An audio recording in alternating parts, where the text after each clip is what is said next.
a minute. The other top story we're watching today is we are still awaiting the grand jury's decision over whether to indict, based on probable cause that a crime may have been committed, Officer Darren Wilson in the shooting death of Michael Brown. Now, I have multiple insider sources in Missouri on the ground that have told me, confirmed to me, that what we are hearing, the leaks that have come out of the grand jury, are in fact true.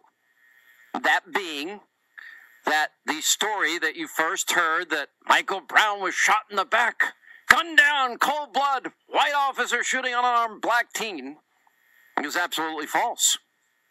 What we're hearing is, because remember, every news story became white officer, black unarmed teen. But what we're hearing, and my sources are telling me, is that there are multiple black eyewitnesses in this case that corroborate that, in fact, Officer Darren Wilson was that Michael Brown got in a struggle while Wilson was in his car. And the struggle was over his gun. And also people have testified that Michael Brown was charging Officer Wilson, which is by definition the use of lethal force is then allowed. It would be legal at that point. There would be no indictment.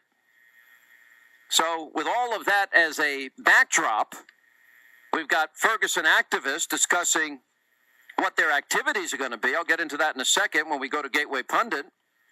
Eric Holder compares Michael Brown, in that case, to Emmett Till. He's been so irresponsible, this Ferguson protest group has now released pages of targets of that they want to have targeted during whatever happens in the aftermath of this decision. You've got training of these protesters going on. The FBI warning that that decision will likely lead to violence by extremist protesters. You got the governor, Jay Nixon, declaring a state of emergency and calling up the National Guard in the state in response to the potential of a period of unrest. And all that's happening. What does the president do? He says, well, just stay the course. To who? Al Sharpton. It's pretty amazing. Jim Hoft is the founder of Gateway Pundit. They've been doing great reporting on this and a lot of stories. We quote them often on this program. How are you? I'm doing great, Sean. Good to be with you. You're in Missouri, right? I'm in St. Louis. Yep. Yeah, great place. Love St. Louis. By the way, one of the places on the target list was the Arch. I don't know if you saw that. Anheuser-Busch is another. Boeing's another. Hospitals are another. The airport's another. Right. In fact, Sean, I posted that up yesterday. I found this. Someone had actually sent me the list. It's a group called noindictment.org. It's linked to several of the other groups working up in Ferguson. And last night I got an email, Sean, from a woman who she says, Jim, my home is on this list. They say on their map that this is a place of a lawyer's office, but it's not. That's my home. Can you please notify these people and get my home removed from this targeting list? And today, Sean, I haven't posted this, but I heard from a top Missouri official who also told me his home was targeted on this list, and they describe it as something else, but it was actually his home, and he told me, thanks for putting this up, because now we have the police watching out for us when the rioting or whatever happens here in St. Louis after the decision. You also caught on tape one of these Ferguson activists, and the individual you were able to track down was one of the people that was responsible or a part of the shutdown in 1999 at the WTO meetings. We all remember what happened, store windows broken, etc. in Seattle, Washington. You describe her as an anti-capitalist revolutionary. Tell us about her. That's right, Sean. That's Lisa Fithian. She has your audience can look her up on the internet. She has a rap sheet a mile long.